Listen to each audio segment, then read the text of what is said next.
বর্তমানে আছি আজিমপুর এলাকায়। এখন হচ্ছে নাজিরাবাজার যাচ্ছি পুরান ঢাকায় কাচ্চি খেতে। এই যে দেখেন অটোরিকশা আসি, যেটা কিনা মানে ঢাকা শহরের জন্য একটা ক্যান্সার। তো তারপরও কিছু করার নাই। বর্তমানে হচ্ছে এই যে মানে আবাসিক এলাকায় ঢুকে পড়েছি, ঢাকা ভার্সিটির এরিয়াতে। এই যে বর্তমানে হচ্ছে একটা ক্যাম্পাসে ঢুকতেছি। এই যে হচ্ছে বুয়েটের এরিয়া।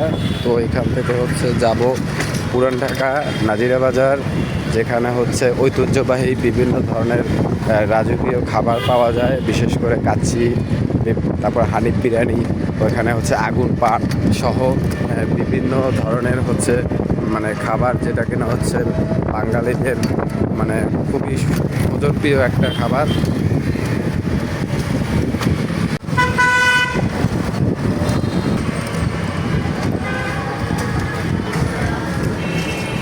বর্তমানে চানখারপুল এরিয়াতে চলে এসেছি। আমরা পুরান ঢাকা চলে আসছি, এখন খাবারের জন্য ওয়েট করতেছি।